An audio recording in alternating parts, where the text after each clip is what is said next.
CNS tumor originates from the brain or spinal cord or may spread to the brain from another primary site of cancer that is called metastatic tumors. Primary CNS tumors are the second commonest form of cancer in infants and children after the leukemia. Leukemia is the most common cancer in pediatric age group, and after leukemia, CNS tumor, primary CNS tumor. Both benign and malignant CNS tumors are capable of producing neurologic impairment depending upon their site. Now, classification. The classification is very big. I make it summarized for you. Gliomas, glioneural tumors, and neuronal tumors. Adult type diffuse glioma. Among the glioma, adult type diffuse glioma, astrocytoma, oligodendroglioma, glioblastoma multiforme. Then pediatric type diffuse low-grade gliomas. Among that, diffuse astrocytoma, angiocentric glioma, pediatric type diffuse high-grade glioma. Among the pediatric type diffuse high-grade glioma, diffuse midline glioma, H3K27 altered, diffuse hemispheric glioma, H3G34 mutant, circumscribed astrocytic glioma. Among that, pilocytic astrocytoma, subependymal giant cell astrocytoma, choroid glioma. Then, glioneural and neuronal tumors, ganglioglioma, ependymal tumors, supratentorial ependymoma, supratentorial ependymoma, ZFTA fusion positive, choroid plexus tumors, choroid plexus papilloma, choroid plexus carcinoma. Then embryonal tumors. This classification of embryonal tumors may be important for you. Medulloblastoma. Medulloblastoma is 3 times molecularly defined, WNT activated, SHH activated, and TP53 wild type and TP53 mutant. Then histologically defined medulloblastoma. Pineal tumors, pineocytoma, pineoblastoma. Cranial and paraspinal nerve tumors, schwannoma, neurofibroma. Then meningiomas, meningioma, hematolymphoid tumors, lymphoma, CNS lymphoma. Among the CNS lymphoma, primary diffuse large B-cell lymphoma of the CNS. The original classification is very large, but I make it summarized for you. Among the primary brain tumors, glioma constitute 50 to 60%, meningioma 25%, schwannoma 10%. This is the anatomic distribution of common intracranial tumor, meningioma, glioma in frontal lobe, glioma, then ependymoma, medulloblastoma, craniopharyngioma, pituitary adenoma, acoustic neuroma, gliomas. The term glioma is used for all tumors arising from neuroglia or more precisely from neuroectodermal epithelial tissue. Glioma are the most common of the primary CNS tumor. Glioma arise from astrocytes, from oligodendrocytes, from ependyma, and from choroid plexus. Now, astrocytoma. The 2 major categories of astrocytic tumor are diffusely infiltrating astrocytoma, WHO grade 2 to 4, and the more localized astrocytoma that is called pilocytic astrocytoma that is called WHO grade 1. WHO grade 1 is pilocytic astrocytoma, then diffuse astrocytoma, then anaplastic astrocytoma, and last is glioblastoma multiforme, WHO grade 1, 2, 3, 4. So astrocytoma is the most common type of glioma. In general, they are found in the late middle life with a peak in 6th decade of life. They occur predominantly in the cerebral hemisphere and occasionally in the spinal cord. Astrocytoma have tendency to progress from low grade to higher grade of anaplasia. Low grade astrocytoma evolves slowly over several years, whereas higher grade, that is called anaplastic astrocytoma and glioblastoma multiforme. Glioblastoma multiforme is the most higher grade, grade 4. Most anaplastic tumor is glioblastoma multiforme. Diagnosis can be done by routine H&E morphology, but in difficult situation and poorly differentiated cases, GFAP, that is called glial fibrillary protein ISC, can be done, or by electron microscopic demonstration of glial filaments can be done. Mitotic activity of astrocytoma can be assessed by proliferation marker Ki67 and PCNA. At molecular genetic level, platelet-derived growth factor A, PTGF-A, and mutation of p53, while high-grade astrocytoma show mutation of two tumor suppressor genes, RB genes, and p16. Now, morphologic features. Morphologic features: fibrillary, gemistocytic, and protoplasmic. Fibrillary is the most common type. However, currently the WHO classification of astrocytoma is widely used, that is grade 1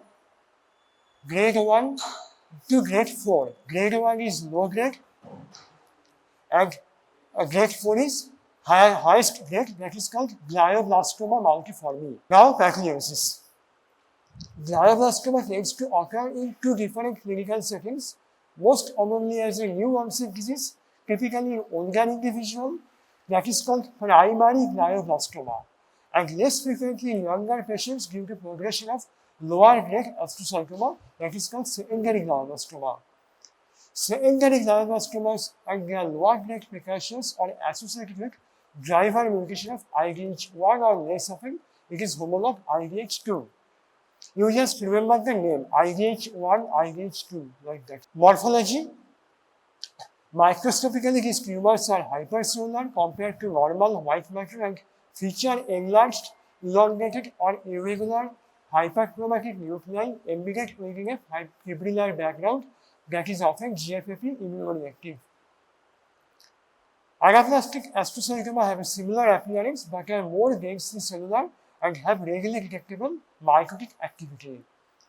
In glioblastoma multiforme, firm and grey-white area will be found, while others are soft and yellow due to necrosis or red due to hemorrhage and hypervascularity. Histologic appearance. The characteristic finding is necrosis or microvascular proliferation. These two are characteristic finding of glioblastoma multiforme. Necrosis in glioblastoma often occurs in a serpentine pattern with a tumor hypercellularity along the edges of the necrotic regions, a histologic pattern referred to as palisading pattern.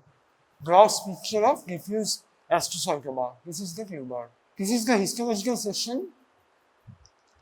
This you can see the enlarged irregular hyperchromatic nuclei that appear embedded within the fibrillary matrix, and on that side, that's a ISC scan by IDH1 R13 to H.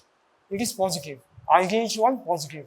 This is the gross picture of glioblastoma multiforme. You can see the necrotic, hemorrhagic, and infiltrating mass in the center. This is the microscopical picture of glioblastoma multiforme.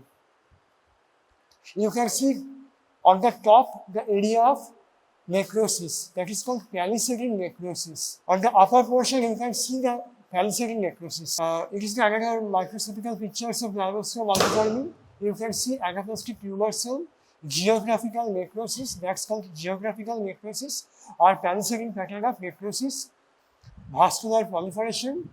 Now, the clinical features. High-grade astrocytoma have abnormal vessels that are leaky with an abnormally permeable blood-brain barrier and therefore demonstrate contrast enhancement, which is often ring-like in glioblastoma. The prognosis for individuals with IDH wild-type glioblastoma is very poor, although the use of newer chemotherapeutic agents has provided some benefit. Oligodendroglioma. The other major subtype of infiltrating glioma is comprised of cells that resemble oligodendrocyte. The oligodendroglioma have the best prognosis among all glial tumors. As with their astrocytic counterpart, they are now defined using morphologic and genetic features. These tumors constitute 5 to 15% of glioma and are most common in the 4th and 5th decades. Now the pathogenesis. Oligodendroglioma is molecularly defined by an IDH mutation in combination with whole arm chromosomal co-deletion of 1p and 19q. Additional genetic alterations occur with progression to anaplastic oligodendroglioma. The more common of these include losses of chromosome 9p, which result in deletion of the CDKN2A tumor suppressor gene. Now morphology. Oligodendroglioma are gelatinous gray masses often with cyst, focal hemorrhage, and calcification. The tumor is composed of sheaths of regular cells with spherical nuclei containing finely granular chromatin, similar to normal oligodendrocyte. The tumor typically contains delicate network of anastomosing capillary resembling chicken wire. This is the microscopical picture of oligodendroglioma. Tumor nuclei are round. These are round nuclei with clear cytoplasm, forming halos. These are clear cytoplasm and round nuclei. Anaplastic oligodendroglioma are characterized by a higher cell density, nuclear anaplasia, increased mitotic activity, and occasionally necrosis. Now, pilocytic astrocytoma. Pilocytic astrocytoma is WHO grade 1. Tumor distinguished from infiltrative astrocytoma by their more discrete border, unique histopathologic and molecular characteristics, and relatively benign behavior. Now, morphology. Pilocytic astrocytoma is often radiologically and grossly well demarcated and cystic with a contrast-enhancing neural nodule. Histologically, it has biphasic architecture combining loose, microcystic, and compact, densely fibrillar areas. The tumor is composed of bipolar cell, thin hair-like process that are GFAP positive, form a dense fibrillary meshwork, Rosenthal fibers, eosinophilic granular bodies. This is the picture of pilocytic astrocytoma. These are Rosenthal fibers, oval to irregular tumor nuclei. These are oval to irregular tumor nuclei. Now, embryonal neoplasm. A large category of mostly pediatric tumor is described as embryonal, meaning that they appear primitive or undifferentiated, although a limited degree of neuronal and less commonly glial differentiation is often encountered.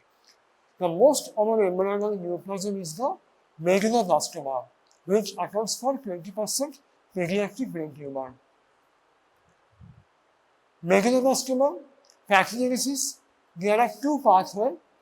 One is solid hedgehog patched pathway that is called SHH pathway, and another is WNT beta catenin signaling pathway. These two pathways involved in the pathogenesis of medulloblastoma. Now, morphology. Medulloblastoma is often well circumscribed, gray and friable, and may extend to the surface of the cerebellar folia and involve the leptomeninges. On microscopical examination, densely cellular with sheets of small primitive appearing cells, individual tumor cells have scant cytoplasm, hyperchromatic nuclei that are frequently elongated or crescent-shaped. Mitosis are abundant. Markers of cellular proliferation, that is Ki67, are positive in a high percentage of the cell. In the classic subtype, tumor cells form Homer-like rosette and often express neuronal markers such as synaptophysin. This is the medulloblastoma gross picture. It replaced the part of superior cerebellar vermis. This is the tumor mass. And it is the microscopic appearance of classic medulloblastoma. Small blue cell, and this is the Homer-like rosette with centrally placed neuropil. This is the neuropil. This is the desmoplastic or nodular variant of medulloblastoma. Large cell or anaplastic variant features increased cell size and all the cells are large and anaplastic. Now meningioma. Meningioma are predominantly benign tumor of adult that arise from meningothelial cells of the arachnoid and are usually attached to the dura. Pathogenesis, loss of chromosome 22, especially loram 22q. Deletion include region 22q12 that harbors the NF2 gene, which encodes the protein marlin. As expected, meningiomas are a common lesion in the setting of NF2. Now, morphology. Meningioma are usually rubbery, rounded, or bossulated dural masses that compose underlying brain, but are easily separated from it. The lesion range from thumb to fine gritty sand-like, later typically due to numerous subhomogeneous calcification. The most common type is meningothelial meningioma. Another pattern is hamomatous meningioma, with predominance of samoma bodies, the latter representing concentric rings of calcification deposited over pre-existing holes. Anaplastic meningioma is a highly aggressive malignancy that is WHO grade 3. This is the gross picture of meningioma. This is the meningioma, and this is the whole pattern. It is called samoma bodies. Calcification. These are called calcification with concentric rings. It is hamomatous meningioma. Now, meningitis. Meningitis is inflammatory involvement of the meninges. Meningitis may involve the dura called pachymeningitis or the leptomeninges called leptomeningitis. The latter is far more common. That is, we call meningitis means it is leptomeningitis, that is the inflammation of the pia and arachnoid matter. Leptomeningitis, commonly called meningitis, it is usually a result of infection, but infrequently chemical meningitis and carcinomatous meningitis by infiltration of the subarachnoid space by cancer cell may occur. Broadly classified into three types: acute pyogenic, acute lymphocytic, that is viral aseptic, and chronic bacterial or fungal. Acute pyogenic meningitis. Etiopathogenesis: E. coli, Haemophilus influenzae, Neisseria meningitis, and Streptococcus pneumoniae. This is the according to the age group.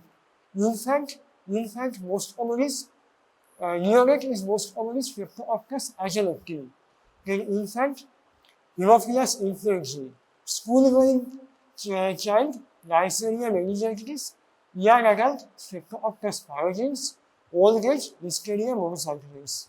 The route of infection in acute pyogenic meningitis most commonly by the bloodstream from an adjacent focus of infection and by arterial infection, such as operation or during lumbar puncture. Their clinical features: fever, severe headache, vomiting. And always remember, acute bacterial meningitis is a medical emergency. Their drowsiness, stupor, coma, and occasionally convulsions. Most important clinical sign is stiffness of the neck on forward bending. Diagnosis is confirmed by examining CSF as soon as possible. The diagnostic alteration in the CSF in acute pyogenic meningitis: naked eye appearance of cloudy or frankly purulent CSF, elevated CSF pressure, polymorphonuclear neutrophilic lymphocytosis in CSF, raised CSF protein level, decreased CSF sugar concentration, bacteriologic examination by gram stain or by CSF culture. Now, morphologic features: grossly pus accumulate in the subarachnoid space so that normally clear CSF become turbid or frankly purulent. In fulminant SS, some degree of ventriculitis is also present, having a fibrinous protein on their walls and containing calvic CSF. In addition, purulent material may interfere with CSF flow and result in obstructive hydrocephalus. Microscopically, there is presence of numerous polymorphonuclear neutrophils in the subarachnoid space as well as in the meninges, particularly around the vessels. Untreated pyogenic meningitis can be fatal, while effective treatment with antibiotics markedly reduce mortality. On feared complication is the Waterhouse-Friderichsen syndrome, which results from meningitis-associated septicemia and hemorrhagic infarction of the atrial glands. This is the microscopical picture of acute suppurative meningitis. This is the meninges, and these are inflammatory exudate composed of neutrophils. Now, acute lymphocytic meningitis. Acute lymphocytic meningitis is also called viral or aseptic meningitis. Acute lymphocytic meningitis is a viral or aseptic meningitis, especially common in children and young adults. Among the etiologic agents are numerous viruses such as enteroviruses, mumps, ecovirus, Coxsackie virus, Epstein-Barr virus, herpes simplex virus 2, arthropod-borne virus, HIV. Now, clinical features: acute onset meningeal symptoms and fever. Viral meningitis has a benign and self-limiting clinical course of short duration and invariably followed by complete recovery without life-threatening complications of bacterial meningitis. Diagnosis: it is clear or slightly calvic CSF, CSF pressure increase, lymphocytosis in CSF. CSF protein usually normal or mildly raised. CSF sugar concentration usually normal. CSF bacteriologically sterile. Morphologic features: grossly, some cases show swelling of the brain, while others show no distinctive changes. Microscopically, there is mild lymphocytic infiltrate in the leptomeninges. Now, chronic tuberculous or cryptococcal meningitis. There are two principal types of chronic meningitis, that is, one bacterial and other fungal.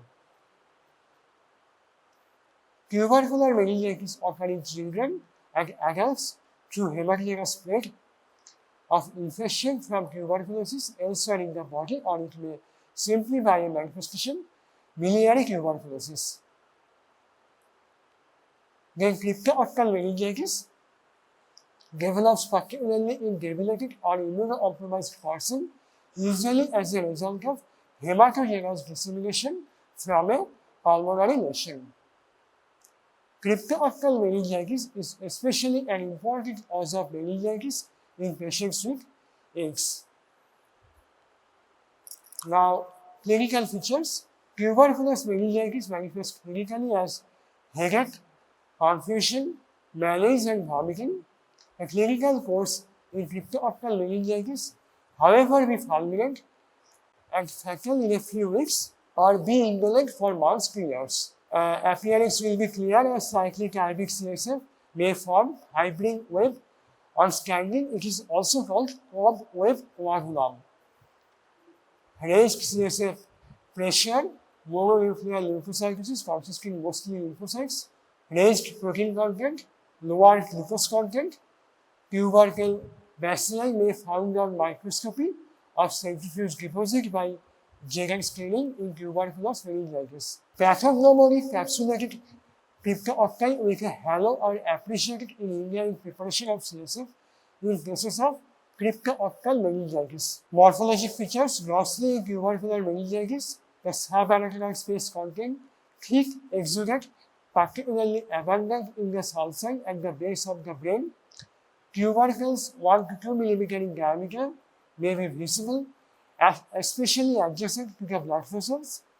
The exudate in cryptococcal meningitis is scanty, translucent, and gelatinous. Microscopically, tuberculous meningitis show exudate of acute and chronic inflammatory cell, granuloma with or without caseation necrosis, and giant cells. acid fast vaccinal may be demonstrated.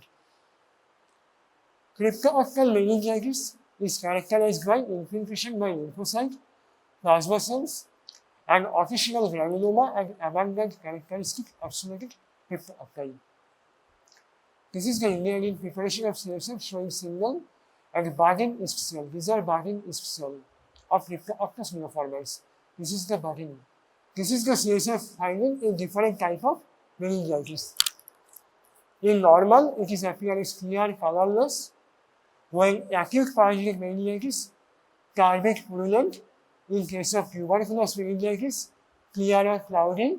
Viral meningitis, clear or cloudy. Leukocyte, normally it is less than 5 per microliter and all will be lymphocyte. And when it is acute parasitic meningitis, it is increased and mostly neutrophil. Count may be more than 1000. Tuberculous meningitis, 100 to 600 per microliter, mostly lymphocyte or both lymphocyte and neutrophil. In viral meningitis, count is 6 to 300 and mostly it is lymphocyte. Protein normally 15 to 45. In case of acute parasitic meningitis, it is increased. And tuberculous meningitis, protein will be increased. And viral meningitis, protein will also increase. In glucose, normally 45 to 80.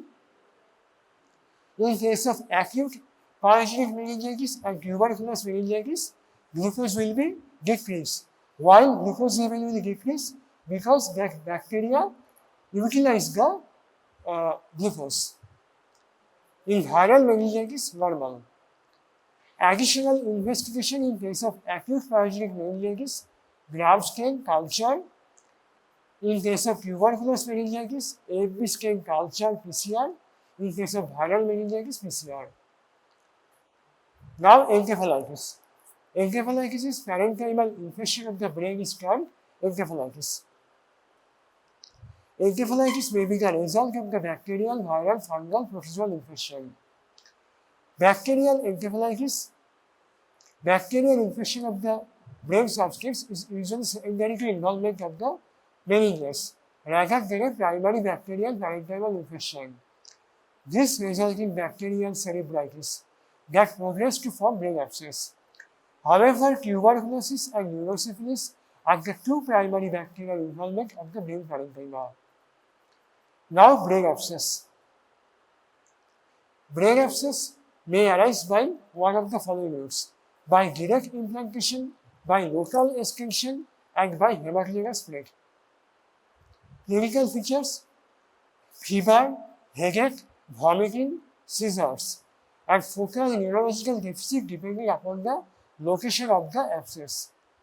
Brain abscess is most common in cerebral hemisphere and less frequent in cerebellum and basal ganglia.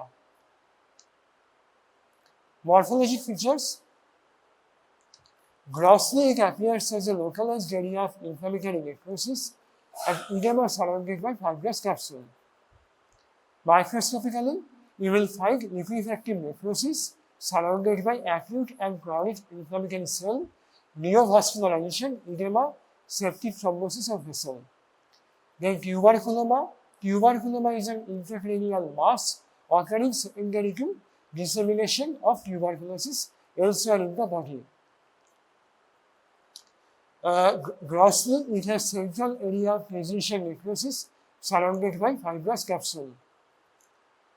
Microscopically, there is typical tuberculous granulomatous reaction around the central position necrosis. Neurosyphilis, syphilitic lesion of the CNS, used to be common and serious. But more recently, there is evidence of atypical neurosyphilis in case of HIV/AIDS. Viral encephalitis: most of the viruses reach the nervous system via bloodstream, before which they enter the body by various routes like infection of the skin, mucous membrane, by the alimentary tract, by arthropod bite, by transplacental infection. Then fungal or protozoal encephalitis, mitotic disease of the CNS, usually developed by bloodstream from systemic deep mitosis elsewhere in the body.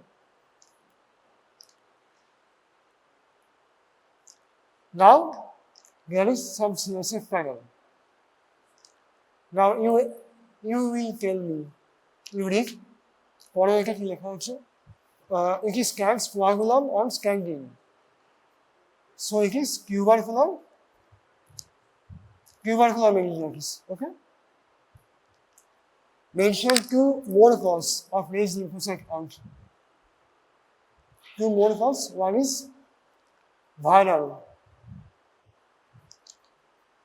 and another is two more causes. Another is incompletely treated bacterial meningitis. Then, why glucose level is low here? Because bacteria utilize the glucose. Additional investigation, culture, and PCR, and AFB scan. You can do also AFB scan. Yes, till it is viral meningitis. Then,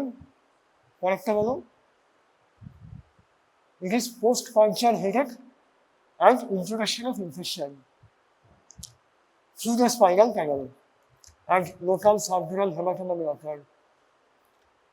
Two instruments. One is Newborn chamber, another is WBC pipette. Additional investigation, polymerase chain reaction, PCR. Now you can.